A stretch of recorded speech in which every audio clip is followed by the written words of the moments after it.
get my 6. What's up, everybody? Welcome back to Homesteading Off the Grid and to another reading from October Nights, Part 2, 31 more tales for the Halloween season. It's giving you a different view here today because all views from all angles of the property are especially beautiful this time of year. Here we're looking out across the field where my son and I and my wife dearly play football a lot and other sports, to the farm over there. And I have about 1,000 gnats flying around in front of me right now. So bear with me. If it looks like I'm squinting, it's because I am.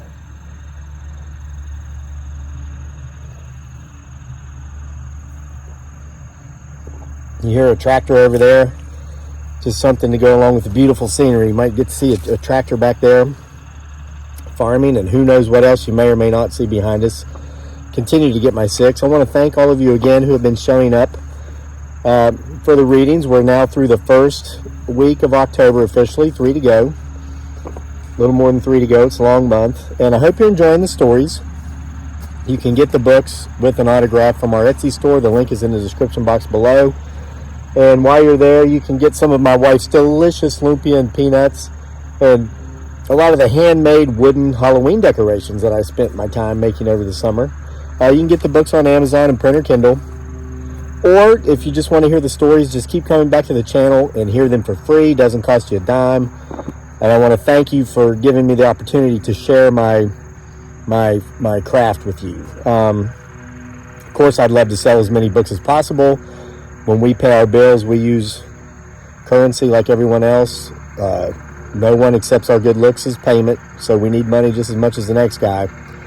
But I more than that, I want to share what comes from here and goes here with everyone out there. So even if you can't afford to buy a book, I do appreciate you showing up to hear the story on the channel.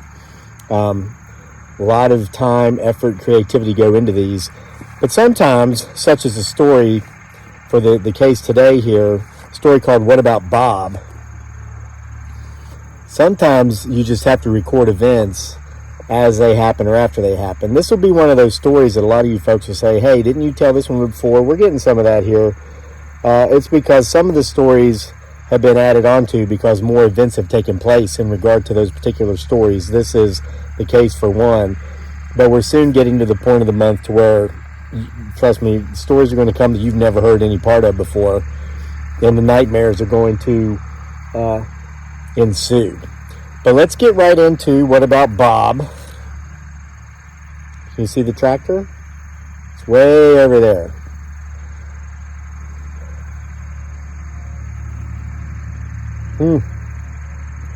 The gnats are finding my coffee. So now it looks like I'm drinking chocolate chip coffee. But it's not chocolate chips, it's gnats.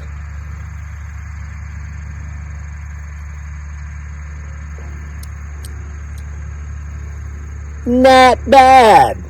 Oh my God. Such a dad joke.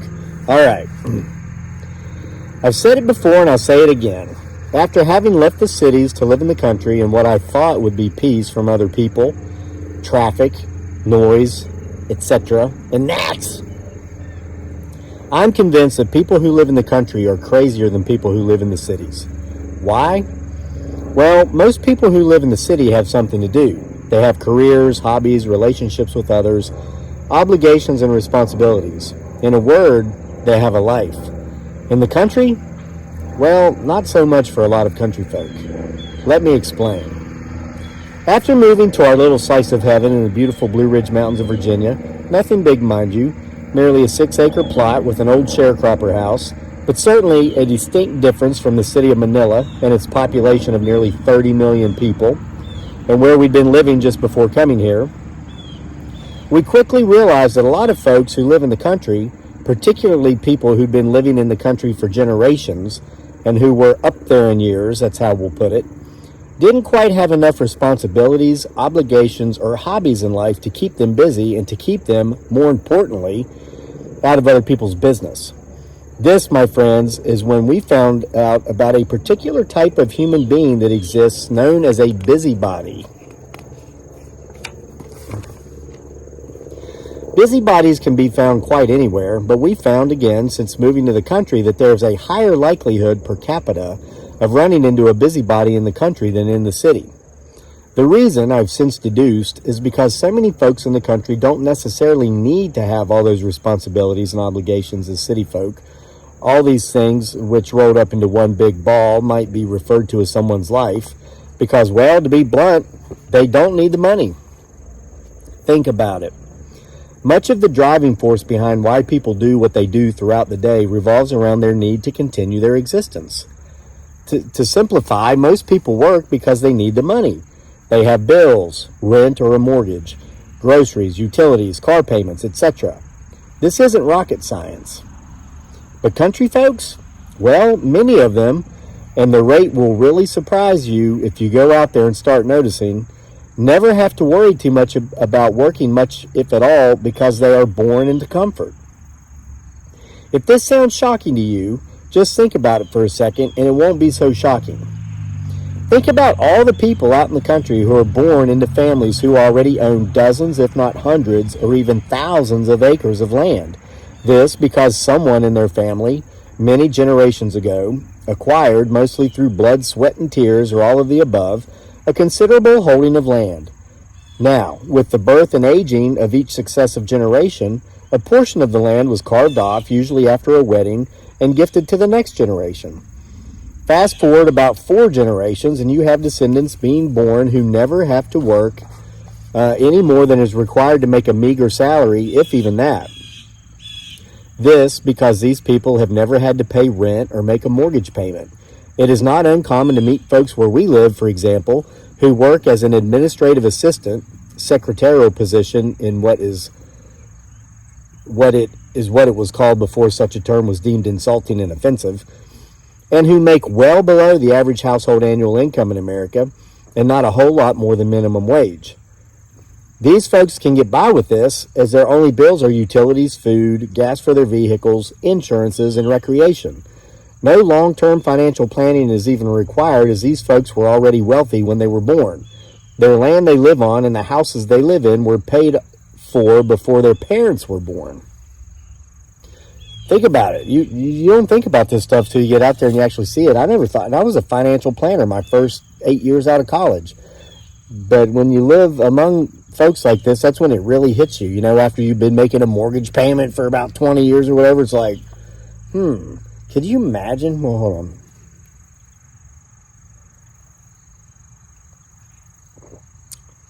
They do have a bit of a chocolatey aftertaste.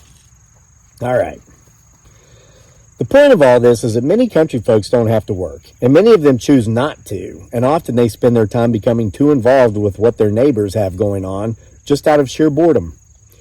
This, then, is what we refer to as a busybody.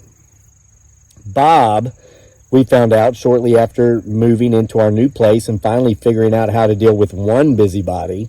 I won't bore you with the long version here. Rather, I will refer you to our YouTube channel, Homesteading Off the Grid. You happen to be watching it now. And direct you to a video entitled, How to Get Rid of an Annoying Neighbor with a Crayon. He was just another busybody we had to figure out how to deal with. That was the first one. We got rid of him. Prime example of what I'm talking about here. Great granddaddy actually did something, and so whatever. So these guys are born into literally millions of dollars worth of paid for real estate and just go around harassing people because they don't want to work or anything or whatever. But now a lot of them do work, and a lot of them, we have wonderful neighbors who volunteer their time. They don't need the money, but they want to like be part of society, and they want to contribute. And so a lot of them just volunteer their time. A lot of them coach sport, children's sports. A lot of wonderful people. Just these busybodies, not so much. No one, I believe, would fault a neighbor for simply stopping by and introducing themselves, staying for a few minutes, and then leaving. Most of our neighbors did this after we moved in, and since, all they've done is wave hello and goodbye as there we have been coming and going, and it's all worked out great. These are what we consider perfect neighbors. We call them high and by neighbors. Love them. Hey, say hi, hey, bye. Keep going, so will we. And then there are the busybodies, like the hay collector. Again, reference the video, how to get rid of an annoying neighbor with a crayon. And in the case of this story, Bob, a man who certainly had a tendency to overstay his welcome. A lot of you have heard the first part of this story. Yeah, Bob's the guy who called me an effing redneck after whatever. I don't know if I put that in here or not, but whatever. The story was written and is being told again because it has an ending, and it's a creepy ending. I know I keep ruining it for you by starting and stopping, but trust me. The first time Bob came by, completely uninvited and unannounced, my wife and I and our son were in the backyard working in one of our gardens. It was spring, and having moved here from the Philippines, we were more than ready to be outside now that the weather was nice again, having survived our first winter together in Virginia. Sure, I'd known winter before, and much worse winters, having grown up in Appalachia, but that first winter was rough on my wife and son, they being from the tropics their whole lives before coming here, but we made it. "Hey there," we heard Bob say from behind us. I jumped and turned and said some bad words as he sneaked up on us, and I'm a bit, or a lot, jumpy as a result of the PTSD I brought back as a souvenir from the war in Iraq. "A bit skittish, are you?" Bob said, laughing. What I will say is that anyone who just shows up at our place uninvited has already made a terrible first impression. This, even more so after our dealings with the sociopathic hay collector. However, Bob appeared to be close to 90 years old, so I cut him some slack and didn't go full-blown asshole mode on him. "Can we help you?" I asked. "I just came by to say hello and introduce myself," he said. He told us his name, and we told him our names, and we spent the acceptable amount of time small-talking, which I hate, which we've already covered in a previous story. And then we tried to get back to our task at hand, but Bob wasn't done small-talking. Not just that, but he let us know that we could finish our gardening later, the next day even. This is true. This is a true story. If he felt like talking to us until dark. Because, well, he was bored and his wife wasn't home, and as he explained to us, we just happened to be available as he saw it, and we were going to spend the rest of our day listening to him talk about whatever he wanted to talk about. In a word, Bob was an asshole. Due to his age, again, we flattered him. We allowed him to go on and on about a bunch of stuff we didn't care about, and when dark was nearly upon us, we finally had our excuse to send Bob on his way, as we needed to get inside. We didn't have much of a need to get inside, really, but we really felt the need to get away from Bob. Over the next couple of weeks, when we would be out, if Bob were to come walking down the road, he lived up the road and around the bend from us, about a quarter of a mile away, and if he would see us, he would come over uninvited and unannounced and creep up on us and expect us to drop everything we were doing and entertain him for as long as he wanted to be entertained. We took the professional high road on more than one occasion. We explained to Bob that we worked from home, and though it might look like we were just out in the yard not doing anything of great importance, anytime we were outside, what we were doing was of great importance to us, as our time was much more limited than it might appear to an outside observer to be. All these sidebars. I know, people hate my channel because I just get sidetracked with all these sidebars. Well, guess what? Enough people love it because of the sidebars. We're still in existence. That's one of the biggest frustrations about working from home. People who don't work from home just don't get it. They think that you can just stop and drop and roll in everything you're doing whenever you want, and just, so if they say they're going to be there at noon, they think it's perfectly okay to show up at 2:30 or not show up at all. It's one of the biggest frustrations. And sadly, what you have to do is over time, you have to just stop agreeing to meet. As much as we like all of our friends, we have some that we simply will not meet with because they don't have enough respect for our time to be on time and stuff. So it's just terrible. All right. No, I'm not in a mood, though, as you might be able to tell. I did just wake up from a nap. I was tired from reeling in all those monstrous catfish yesterday. We wanted to go again today, but I was like, honey, I got to make my video. All those fish just bite so good where we go. So I don't, whatever. Okay. As people who work from home, this is one of the greatest frustrations. You know what? I'm going to skip this whole paragraph because I just told you that. I just paraphrased it. We've gone as far as no longer inviting certain friends because they can't respect this. Okay, yeah, the frustration, seriously, it comes from closing up shop 15 minutes before our guests are scheduled to arrive, only to see that several hours or more of production could have been carried out before closing up shop. And we won't even mention the level of disrespect shown towards us when this happens. It's pretty much like them saying what you do isn't important. Your time isn't important. Oh, you just write or you work in social media. Oh, you can do that anytime. We'll get there when we get there.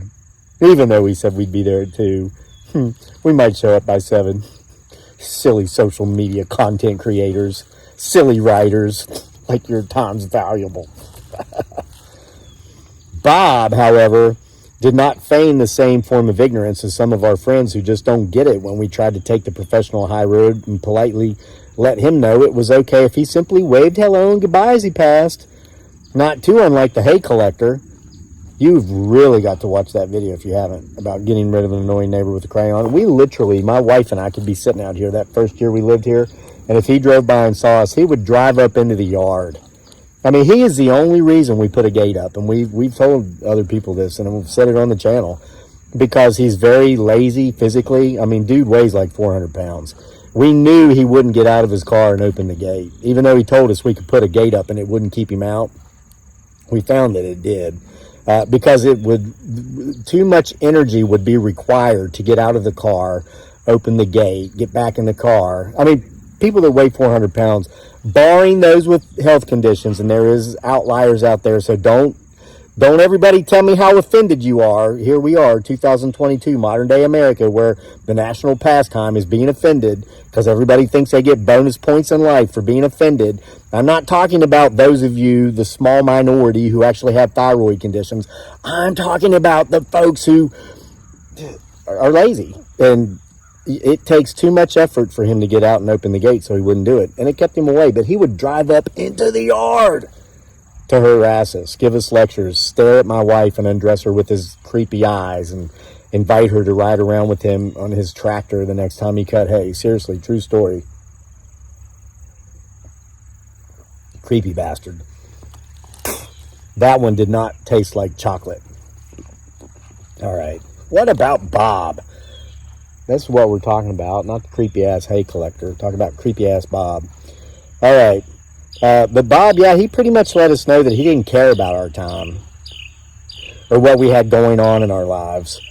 When we saw him approaching, we were to, by God, drop everything we were doing and entertain him for as long as he wanted to be entertained.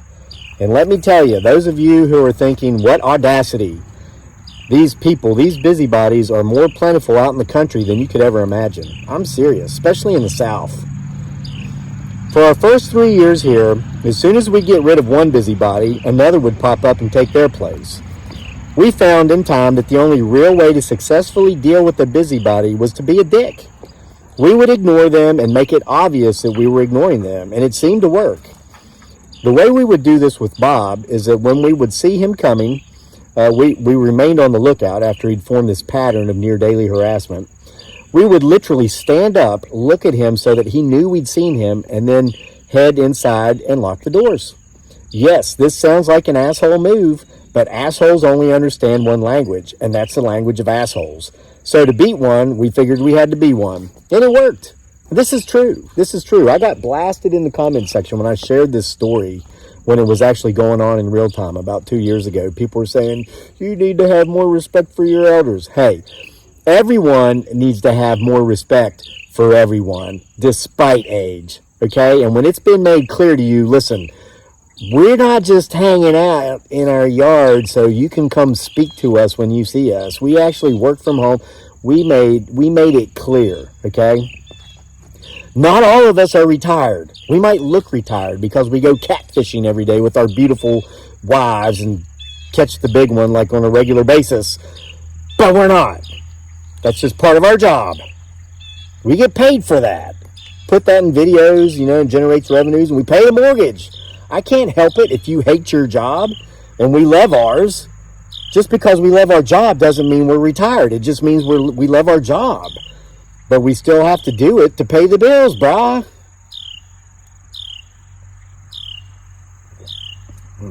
You thought I was lying to you. Look at all those gnats in there. You see that?